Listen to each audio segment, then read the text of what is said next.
about numbers. It's about how I did it. Why? Search your recorder, sweetheart.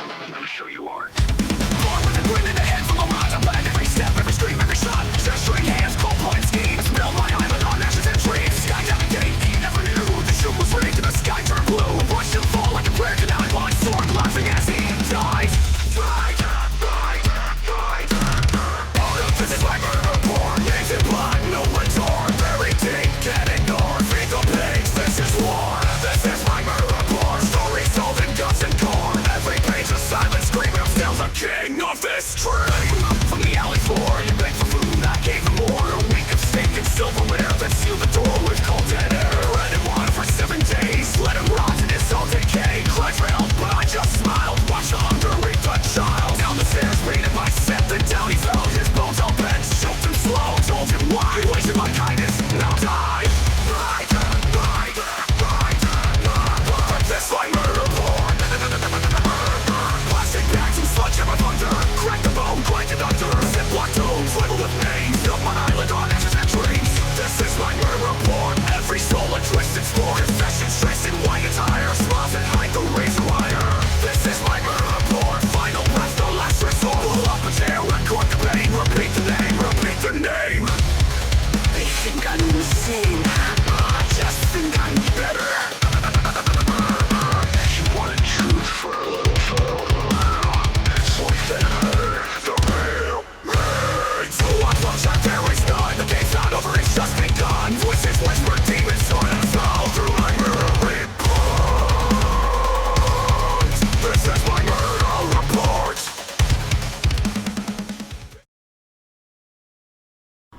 Murder Report, an original novel by James Acosta. Chapter 12. Carol looked at Joe in confusion. Even Sam wasn't sure what was going on. Joe demanded, "Carol, you have to tell me, where did you get that necklace with the locket at? How in the hell did you get that?" Carol quickly replied in a confused tone and even sounded offended. "Wait, why should I tell you where I got this? This is something personal."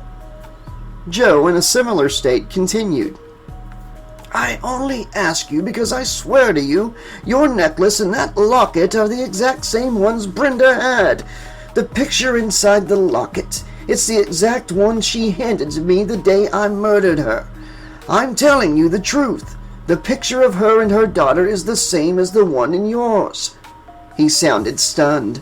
Sam, being a detective, started to realize, perhaps a bit faster than Carol, what was actually unfolding before them. He was in utter shock. No way, he thought, it couldn't be. Carol's expression shifted from confusion to a harsh realization. "Wait, are you saying that you—" "No fucking way, it couldn't be!" Carol screamed at the top of her lungs. "If you're suggesting what I think you are full of shit. I want proof, goddammit!" Joe nodded. "Okay, very well, I have no proof. Except a photo I took right before I mailed it back to Brenda's parents' house without a return address. I have that picture with me even as we speak. It's right here in this cell. I just need a guard to come in. But Carol, once you open that door, there's no shutting it. Once you see it, and see, I'm not lying, the truth is going to devastate you. I'll be blunt. I murdered your mother. Fate is one twisted bitch, it would seem." At this, Carol nearly lost it. "Stop it! I don't want to hear it! Guard! Get in here now!" she screamed. A guard showed up within seconds and asked what was wrong. Joe said, "Guard, if you would, please come into my cell and hand Carol that manila envelope sitting on the table." The guard nodded, unlocked Joe's cell, and grabbed the envelope. He handed it to Carol. Carol's mind raced with horrible thoughts. Her fingers trembled as she slowly opened the envelope. She turned it upside down and 3 different photos poured out onto her lap. Her hands still trembled as she hesitated to look, but the urge was too strong. When she did, tears poured down her cheeks. The first photo was indeed the exact picture that matched the one in her locket. Her mind slowly but surely realized this wasn't a coincidence. The next picture was of a small girl with the caption, "Happy 3rd birthday, Carol, aka my little cookie." Sorrow and rage began to overtake her. Cookie was her childhood nickname. Her grandparents had called her that all the time. The final picture was of her as a little girl, alongside her mother and Tom. Carol knew Tom wasn't her real father. He had passed away when she was 3. This picture shocked her to hell. "I demand you explain these pictures to me at once. How do you have them? And you motherfucker, you murdered my mother. It's obvious. I don't want to believe it. And I didn't want to believe it at first, but now there's no way to deny it. It's got to be true. My grandparents told me my mom ran out on me for some guy.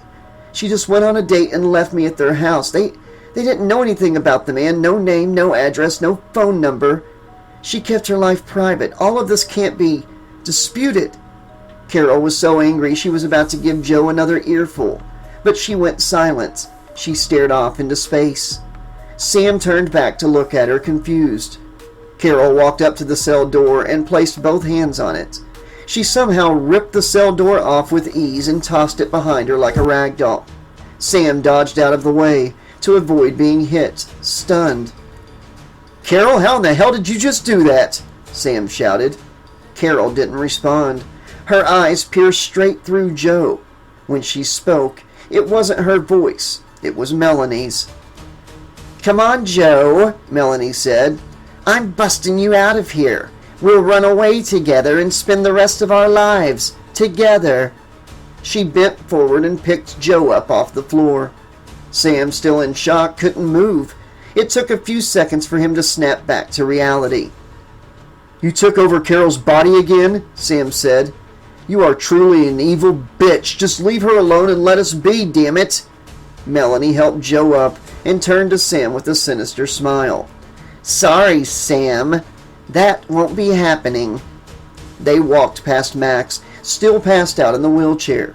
She realized he had to try to stop them. "Guard, help!" Sam shouted. A tall, muscular guard entered the room quickly and assessed the situation. Seeing Joe out of his cell, he pointed his handgun. "Don't move, either of you, or I'll shoot! Don't try anything stupid!" The guard was suddenly lifted into the air and thrown against the wall. He hit his head hard, knocking him out cold. Melanie retrieved the guard's fallen gun and pointed it at Sam. "Don't move or I'll shoot you and your friend." Sam raised his hands and nodded slowly. Melanie helped Joe out of the room. Joe, still in shock, wasn't resisting. Melanie used him as a human shield as they bolted toward the asylum's front door. Sam exited the room once it was safe. He had to track them. He couldn't risk losing Carol. Other guards caught on and drew their weapons on Melanie and Joe. "Stop! Don't move!" one of them shouted. Melanie grabbed a woman from the sidewalk and held the gun to her head. "Don't try anything or she dies. Let us leave here alive." The guards exchanged glances and reluctantly lowered their weapons. "Good boys," Melanie said. "Now let us go and no one else will get hurt. And don't follow us." Melanie forced the woman along as they reached Carol's car. Joe said, "Wow, Melanie, I think I like this new side of you. You're becoming a wonderful criminal." "Just get in the damn car, you damn fool." The kidnapped woman sobbed. "What are you gonna do with me?" she whimpered. "Nothing," Melanie replied, "if you just listen." They got inside the car. Melanie opened the door for Joe, who was still in a straitjacket. Once inside, she barreled down the road. Sam was already on the phone with police, reporting the vehicle and the kidnapping. He was still reeling. Then he saw a cop car across the street. How had he missed it before? He rushed over. "Officer, I need your help. Please, let me ride along. A woman has just broken someone out of the asylum across the street." The cop lowered his sunglasses and smiled. "Get in. I was in the restroom when this came over the radio. We'll catch him." Sam jumped in. They peeled out onto the road, joined by 3 more police cars, all with sirens blaring. Sam gripped the oh shit handle as they chased the suspect vehicle. Melanie was driving like a maniac, swerving into oncoming traffic. Cars swerved and crashed around them. Carol, still possessed, was semi-conscious, like watching a horror movie play out with no control over her own body. Then she heard a voice. dear, you have to fight it. Take back what's yours. She got you at your most vulnerable moment. The truth was more than you could bear, but you have to fight." "Who are you?" Carol thought. "You know who I am. I'm your mother. I was innocent. I was murdered, but that's not what matters now. You need to focus on reclaiming your body. Fight back." And then the voice went silent. Carol longed to hear more, but she was helpless, just a spectator. Her body, driven by Melanie, continued the reckless escape. They pulled up to a gas station and stopped abruptly. Melanie aimed the gun at the kidnapped woman. "Get out, now! Do as I say and I won't shoot you." The woman nodded and exited. Joe and Melanie followed. Melanie motioned her forward toward the gas station and she complied. As this was happening, the cop cars that followed them all arrived mere seconds later. They pulled right in front of the gas station one by one, parked their cars side by side in a row of a straight line. They were setting up a barricade directly in front of the station. Once the barricade was formed, about 20 armed police officers got out of their cars and ducked behind the parked cars for protection. Once they were all positioned, they drew their guns out of their holsters and pointed them directly toward the entrance of the gas station. They were all ready to shoot if necessary. The sheriff soon pulled up in his big white pickup truck and stepped out to assess the situation. He was a tall, strong man with black, beady eyes, black hair, and a handlebar mustache, and wore a white cowboy hat. He was 6'7" and he didn't take shit from anyone. The sheriff was holding a megaphone in his right hand and a lit cigar in his left hand. He walked up to the barricade of cars and to where his men were positioned and was ready to handle the situation one way or another. He took a puff off his cigar and then raised the megaphone up to his mouth. "This is Sheriff Hardy. I know you're in there and you have a hostage and or hostages. We have the place surrounded. There is no way out of there. I ask that you come out with your hands up and let the hostage or hostages go." He waited a few seconds. To his surprise, he saw about 4 people slowly leave the front entrance. There were about 2 men and 2 women leaving with their arms held high in the air. As they were leaving, one of the men said quickly, "There's 1 man and 1 woman in there still, and they're still holding a woman at gunpoint. The woman told me to tell you that they want to arrange an escape and that she has the notorious Psycho Sloppy Joe with her." The sheriff gripped the megaphone tight. This was the only way the sheriff could communicate with them from outside. As he was about to use the megaphone, the sheriff was soon interrupted by yet another cop car rolling up behind them while the siren still blared. Soon, Sam stepped out of the car. He made his way as close as he could get to the front of the barricade. The sheriff made his way over to Sam to see what was going on. "Excuse me, sir, why are you here? This is now a police matter. I'm going to have to ask you to leave." Sam quickly explained himself. "Well, sir, I'm a detective. Sorta, but I'm the one who called this in and my friend is in trouble. She's mixed up in all of this." Hardy stated quizzically, "Oh, she must be the one who was taken hostage?" Sam shook his head in disappointment.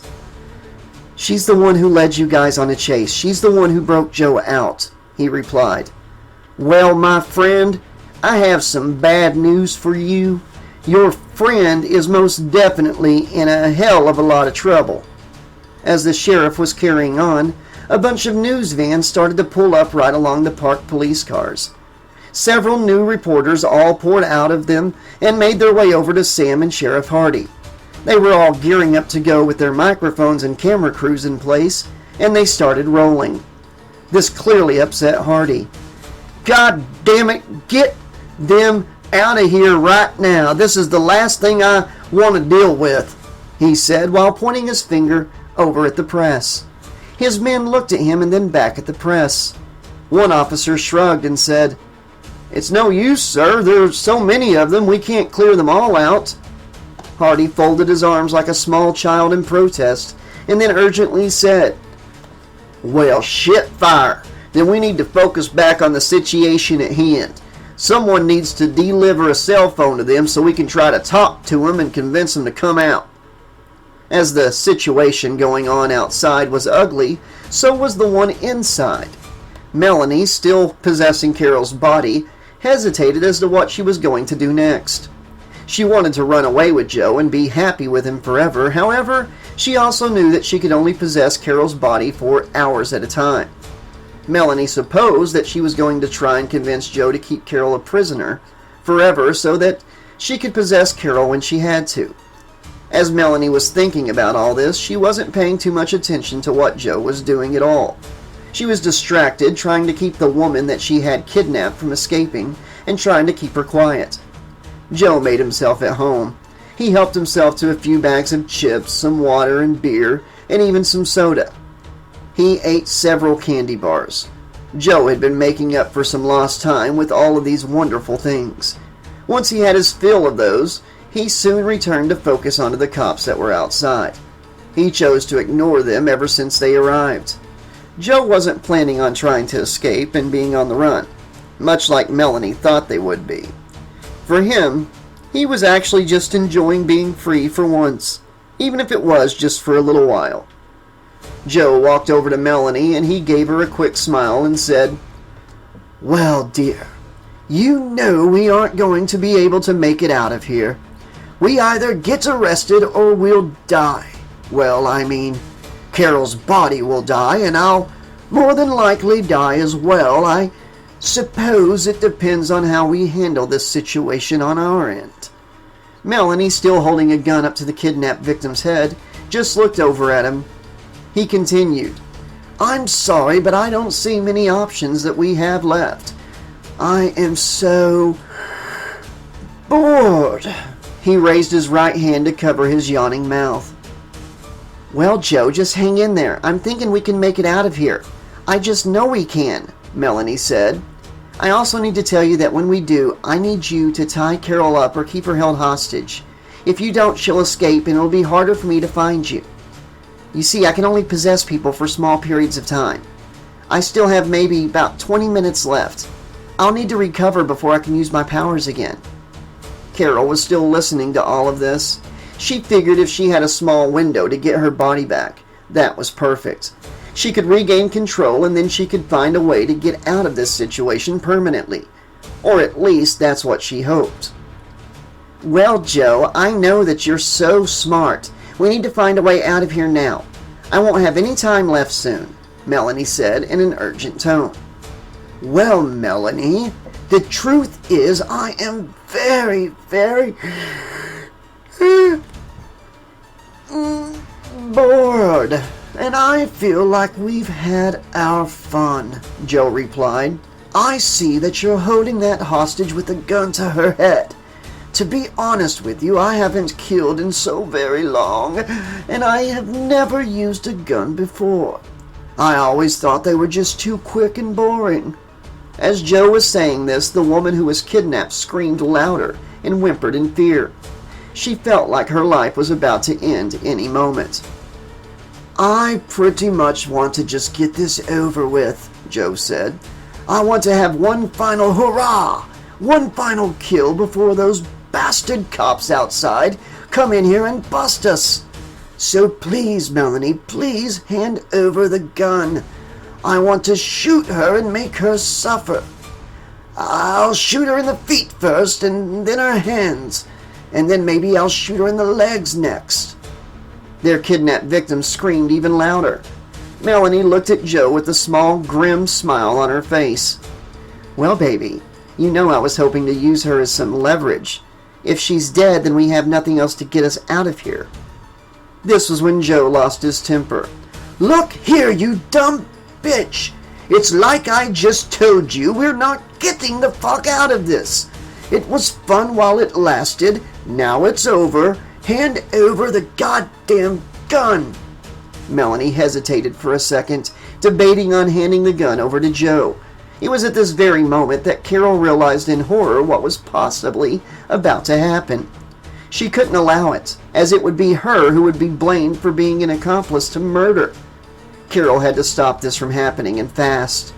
It was then that she heard her mother's voice once more. "Dear, I know that you have been down and out about all this. I told you to fight back before. Now if you don't, you'll never be free again, one way or the other." "How do I get my body back?" Carol pleaded. "I don't know what to do." You have to believe in yourself and focus. Channel your energy and imagine being back in your body and hurry. There's no time to waste. As Melanie was holding the gun at the woman's head, her hand shook nervously. She loved Joe and she didn't want to hurt him, and she trusted that Joe wouldn't destroy the vessel of hers either. However, she felt like she didn't have much of a choice, as she slowly handed the gun over to Joe's right hand. The gun shook violently once more in her hand, just as she was about halfway. Then the gun was pointed right at Joe's head. Joe slowly took a few steps back and raised his hands high in the air. "Melanie, what are you doing? Fine, we can do it your way." "Wrong. This is not Melanie. This is Carol, you fucking asshole." Carol aimed the gun steadily at Joe's head, and this was the first time she ever had to hold a gun. "You stay right there or I'll blow your brains out." She let go of the woman that was kidnapped. "Get out of here right now. There are police outside. They'll protect you." The woman didn't hesitate for a moment, and she booked it out of there while Carol continued screaming out loud. "It's over, Joe. Melanie isn't going to take over my body again. I have full control. Also, soon all these ghosts are going bye-bye once and for all after this is all resolved. Now do as I say or I'll shoot you in the feet, then the hands, and then the leg." Joe, with both arms raised high into the air, just smiled and said, "Well, it was fun while it lasted, I guess. I don't want to die just yet, as it is." He gave her a smile and then he slowly turned around and walked out. The moment Joe walked outside in front of the entrance, all the cops raised their guns directly at him. All he could hear was Sheriff Hardy booming, "Freeze! Don't you move!" Joe just did as he was told. Hardy waited a few seconds and he cautiously made his way over to him with a pair of handcuffs. Before he could place the pair of cuffs on Joe's wrist, Carol stepped outside. She walked and stood right next to Joe. Hardy hesitated for a second and then he aimed his gun right at her. "Hold on, don't shoot. I give up. I won't hurt anyone," Carol said as she slowly put the gun down on the ground. At least 2 cops swarmed over to her in mere seconds. They placed her in handcuffs. Hardy also finally put the cuffs on Joe as well. They were both read their rights as this was happening. Sam was watching on the other side of the barricade. He knew he couldn't do anything about this, at least not yet. All he could muster was, "Carol, if that is you, don't tell them anything. Keep your mouth shut. It's the only thing that you have to protect you." All Carol could do was nod her head. Once they were both placed in handcuffs, Hardy escorted Joe back to the police department. Joe had both of his hands behind his back and was looking down at the ground as if he was bummed out. Carol also noticed that somehow Melanie must have managed to remove Joe's straitjacket during all of this. Hardy had his right hand placed onto Joe's top right shoulder. He let go the moment Joe screamed out loud in pain. Hardy took a few steps back and looked at Joe in utter confusion. Meanwhile, Carol saw something that no one else seemed to be seeing. She saw a hand with very sharp claws that were taking the place of its fingers. If she had to guess what it was, it looked like a demon hand that came straight out of hell. The only thing was, this demon hand was placed right on Joe's lower left leg. It had a tight grip on Joe, and it wasn't allowing him to walk any further. Once the grip was tightened, it sank its razor-sharp claws deep into his leg. Joe let out a sharp, loud cry of agony. The pain was so much that he buckled over to the ground. Carol quickly looked around at everyone else. She was trying to see if they were seeing what she was. The more she looked, Carol could only see horrified and confused looks on people's faces. She didn't hear anyone mention anything about the demon hand. "Holy shit, how come I'm the only one that can see this?" she said under her breath. The police were too hesitant to rush over and try to help, and the media soon turned their cameras onto Joe screaming in agony. Carol was watching the demon hand and she saw a bright red flame bursting out of it. The flame shot over to Joe's leg, right where the hand had its grip. The flame quickly spread from Joe's lower leg, hand, foot, and shot up his waist into his other leg. Even though people couldn't see the hand, they could see the flame. That's when even more people screamed out in horror. No one could explain why a random person just suddenly burst into flames. Carol realized that even if she had tried to explain it, no one would actually believe her. She figured no one would ever believe her being possessed either. She figured she was going to prison for a very long time. As Joe was now burning horribly and yelling out in pain, he begged for help. He was helpless, lying down on the ground and with both hands still behind his back. As much as he had pleaded for help, no one said or did a thing. As Joe was burning, he just continued to yell in pain and kick and squirm as he writhed around in severe agony. The flame moved up his chest. As Joe was being burned alive, he could still see something that no one else seemed to see at all. He saw all the ghosts of all his victims just standing around him in a circle. They were still looking at him with their cold, ghostly eyes of accusation. One by one, they all pointed their fingers at him. He couldn't utter a single word to them because of the pain that he was in. The flame completely engulfed him, and he was soon dead in a matter of seconds. Joe's burnt-up, crispy body remained there in the middle of the street. The media went crazy trying to cover the latest scoop and try to grasp what had just happened. Carol was still shocked, but things continued almost as usual. She was escorted into the police car and hauled her downtown to the police station. Sam hesitated, unsure what he would do next. He realized that he needed to follow after Carol to the police station. Sam had a very strong feeling, as if some unseen force was speaking to him. "Okay, Carol, hang on. I'll be there for you soon. I won't let them put you away. No matter what it takes, I'll be there." Sam found a cab and gave the cabbie the destination for the downtown police station. Sam had a feeling that he was going to be able to clear Carol for all the crimes that Melanie committed.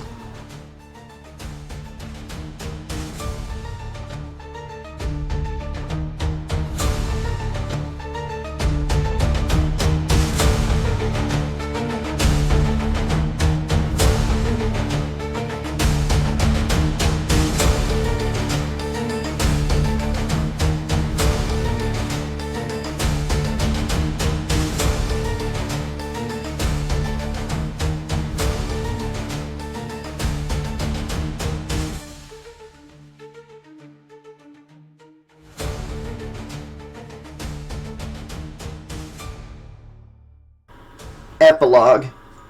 When Carol was placed into her cell, she was wondering what in the hell was going to happen next. She knew that Joe was finally at least dead. However, that still didn't fix her own current predicament.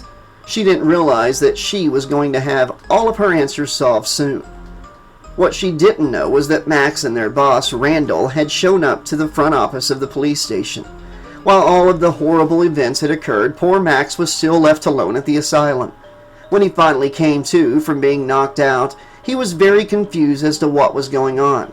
Max didn't have time to even think about anything when he got a phone call from his boss. When Max answered the phone, his boss was asking Max what the hell was going on with the TV news, and all these odd questions as to why Carol was doing these crazy crimes. Max had to explain what was happening. In the end, Max ended up getting picked up by their boss, and Max also packed up the camera as he waited for his boss to arrive. Max knew one thing for sure, that the camera had been still filming the entire time that he was knocked out cold. So if anything had any answers, it was the camera. 1 hour later, they were both at the police station. Max, Sam, and Randall managed to scramble time and watch the event that had unfolded in Joe's cell from earlier. After all three of them watched it, they all agreed on one thing. The camera footage could easily prove Carol's innocence. How in the hell could a human being walk up to a door of a jail cell and just rip it clean off with relative ease? That just wasn't humanly possible. Carol's court trial went over smoothly. Carol was locked up for about 3 months as she awaited her trial. When the trial started, there was a jury of 7 people. They went through the usual rigmarole trial process and examined all the video evidence that was provided. Carol was too anxious the entire time as the trial went on. After everything was said and done, it only took the jury about 4 hours to deliberate. The jury all agreed that Carol was indeed innocent and that she was a victim under supernatural circumstances. In the end, Carol's life went back to normal after a few months. When the media was finished with doing interviews with Carol, left and right, and moved on to other things, she even got several offers for movie deals and book offers about the events that had recently occurred in her life. She decided on one movie deal and one book deal. This ended up landing her with a couple of $1,000,000, and she was set for life. The TV show that she had been working on with her boss was a huge success. The documentary series that she helped develop, along with the inclusion of the outcome of Joe's death, only helped boost the show's ratings through the roof. With all of this happening in Carol's life, she ended up retiring early and buying a house that suited her needs. When things finally settled down, she managed to have lunch with her best friend Sam. He too became successful due to the current events as well. He also had his own fair share of TV interviews. They talked about everything that had happened to the both of them. They were even surprised that they made it out alive in the end.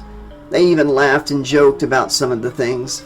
It was good that they were able to finally have time where they could relax and de-stress and reflect on the things that had happened.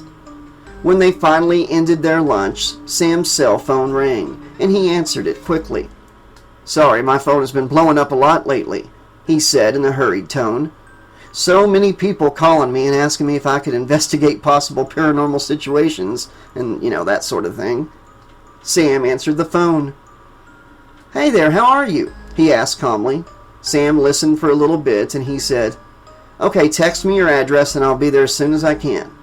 He hung up the phone, smiled at Carol and said, "Sorry, Carol, I have to go now. It looks like I'm very much wanted for a possible crime scene, and there are some unnatural things about this one." He reached over the table to give Carol a tight hug. Carol said, "Thank you, Sam, very much for all of your help. Be safe and good luck, my friend." With that, their embrace ended. Sam waved goodbye to Carol and he quickly left. Carol gathered all of her things up from the table and she headed to the fridge to put the food away. When she was finally done doing that, Carol went to her bedroom and changed into her pajamas. She laid down in her bed for the night. These last few weeks had been very taxing on her. So she was still recovering from it all as she had her head down for the night. Carol felt her hair raise all by itself and then gently fall back down. Carol smiled and said, "Oh, Mom, I'm so glad that you still come to visit me from time to time. I just wanted to say thank you for everything you've done to help me. I know that you will always be there to help me if I need you. I'll always miss you, Mom, but I will also always love you. I just hope that you can finally rest in peace." With that, Carol closed her eyes and she finally drifted off to sleep with a smile on her face. She knew that she would always feel safe among the presence of her mom. She knew that she wouldn't have to worry about anything else any longer. The end.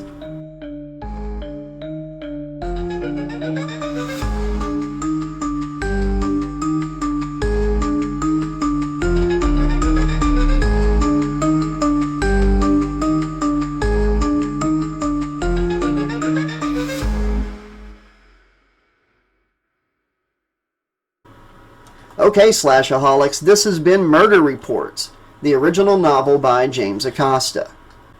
I really enjoyed this book, had a lot of fun reading it. James Acosta did a great job. I believe this was his first novel, so great job. That's a great accomplishment. And I know he's working on some more, especially one called Nightmares. That sounds really good and will be narrated here on the channel later on. Also, if you enjoyed this book and would like an ebook or a physical copy of it, information for the Amazon page where it's for sale is in the pinned comment and the description. But yeah, if you want to hear more detailed review on what I thought of all the chapters, go to the playlist version of this book. And at the end of each upload, I do a little breakdown of what I read in that narration. But for right now, I'm going to give kind of a brief, full thought process, what I thought of the book. I really enjoyed the detail and the stories that Joe told. I thought he was a very fleshed out character, very enjoyable villain, antagonist. Almost it sometimes felt like maybe like an anti-hero at times. I mean, he is a murdering piece of shit, but he was quite funny at times, and maybe I just had too much fun voicing him. James had asked me to kind of do like a Loomis type voice with him, so I know it was pretty close to my Loomis, but I tried to change it up just a little bit. throw in some inflection with the evil stuff and the psychotic stuff, like he's getting glee out of remembering these things and talking about them. But yeah, it was a lot of fun. This book was a lot of fun to read and narrate. I like where the Carol story went. I even guessed early on in the book, I wondered if her mom was one of his victims. And lo and behold, I guessed right. So that was pretty cool. Not saying it was predictable. It's just something I was thinking that would be cool if that happened. The way it all tied up was fun, very supernatural. Busting him out of prison. Joe just enjoying chips and snacks and sodas and stuff. He wasn't even thinking about the long term. He knew he was busted. And then the demon, cooking him. I guess it kind of was burned Sloppy Joe that night, burned the hamburger meat. I found it appropriate that his victims got to sit there and point at him and watch him die. And I like to think in whatever afterlife they're in that they are getting their revenge on his soul, his spirit. Glad that Carol was, that she didn't go to prison for busting him out. It's such a tricky thing with the jury believing, the supernatural, because most people don't want to believe that. They would just think adrenaline or something, helped her rip that door off. But I like that in this story it didn't go that route, and they actually believed her and gave her the benefit of the doubt. But yeah, this was a lot of fun. The ending really knocked it home and hit it out of the park. Good job, James. Very, very awesome visuals. He got what was coming to him, and our heroes, our protagonists, got to have happy endings. And I know that Sam's out there working on some stuff that might even pop up in Nightmares, the book. So that's going to be fun to see. And poor Max just got left behind, tied up in a wheelchair until they went and got him. But all right, y'all. Everybody let James know what you thought of his book. I enjoyed it myself. He loves to hear from y'all in the comments. He always replies if you have any questions or comments for him. And if you would like to support the channel and keep it going and growing for years to come, please be sure to click the like button, drop a comment, subscribe to the channel if you haven't done so already, click the bell so you know when new narrations are dropping and new content. Spread the word. That's the best way to help. And if you want to go the extra mile, please consider doing a super thanks comment, buying merch, doing a PayPal or Cash App donation, or becoming a channel member or Patreon member. All the information to do any of these things, including getting a personalized cameo video from me or anybody here on the channel, all that information is in the pinned comment and description below. I also have a couple of my books up for sale on Amazon. Quarantine, a Friday the 13th story, Celestial Slumber, a Nightmare on Elm Street novel, and also Book 1 of Primal, a Friday the 13th story. Alright, until next time, this has been your friendly neighborhood 80s slasher librarian saying thanks for listening, be excellent to each other, and don't be like Joe. Try to stay sane inside insanity. We'll see you later. About numbers, it's not how I did it. Why? Search your recorder, sweetheart. I'm sure you are. Born with a grin in the head from a rod. I planned every step, every stream, every shot. Gesturing hands, cold blood schemes. Build my island on ashes and trees. Sky down gate, he never knew. The shoe was rigged and the sky turned blue. Watched him fall like a prayer canal. I launched sword, laughing as he died. All of this is like murder porn. Names in blood, no one's torn. Very deep, can't ignore. Read the page, this is war. This is my murder porn. Stories told in guts and gore. Every page a silent scream of still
this dream. They think a name of the murder report. This is my murder report.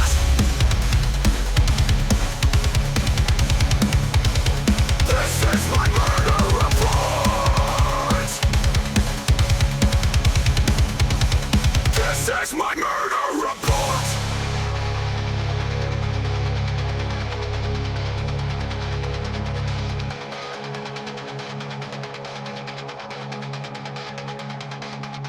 This is my murder report.